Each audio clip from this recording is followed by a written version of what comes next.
নিজের দুঃখের কথাও কাউকে বললেন না, সুখের কথাও কাউকে বললেন না। কথাটা একটু শুনতে আপনার কাছে অন্যরকম লাগলেও একটু ভিতরে গেলে আপনি নিজেই বুঝতে পারবেন। আপনি নিজের মনের দুঃখ কষ্ট সহ্য করতে না পেরে হালকা করার জন্য যাকে বলছেন, মনে রাখবেন আপনি তার কাছে কিন্তু কোনো না কোনো ভাবে একটু ছোট হয়ে যাচ্ছেন।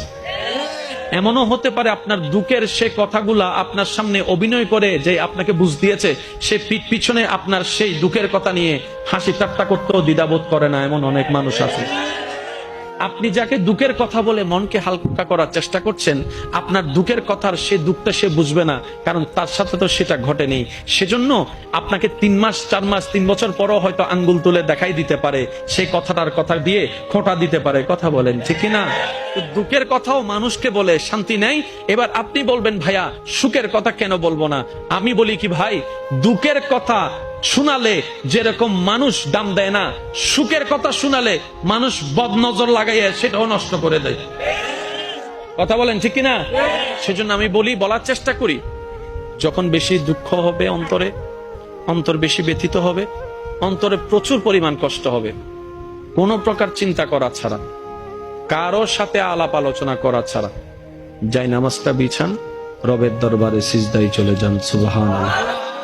চোখটা বন্ধ করেন, চোখের পানি ছাড়তে থাকেন, মন হালকা হতে থাকবে, সিজদায় রবকে বলতে থাকেন, যা বলার বলতে থাকেন, যেভাবে বলার বলতে থাকেন। মনে রাখবেন আপনার সেই মনের বেতার ভাষা হতে পারে আপনার রক্ত বুঝবে না, আপনার ভালোবাসার মানুষ বুঝবে না, আপনার প্রিয় মানুষ বুঝবে না, কিন্তু আপনি যেভাবেই বলেন না কেন আপনার প্রত্যেকটা শব্দ আপনার রব্বুল আলামিন বুঝবে। সুবহানাল্লাহ। আপনি যখন ওনাকে দুঃখের কথা বলবেন, উনি আপনার দুঃখটাকে হালকা করে দিবে। সেই দুঃখের খবর প্রকাশ করে আপনাকে কখনো বেইজ্জত করবে না। আর আপনি যখন সুখের খবর পেয়ে রবের দরবারে সিজদায় চলে যাবেন, তখন আল্লাহ তাআলা খুশি হয়ে আপনার সুখটাকে আরো বাড়ায় দিবে। লা ইন শাকারতুম লা আযীদান্নাকুম আয়াতের উপর আমল হয়ে যাবে।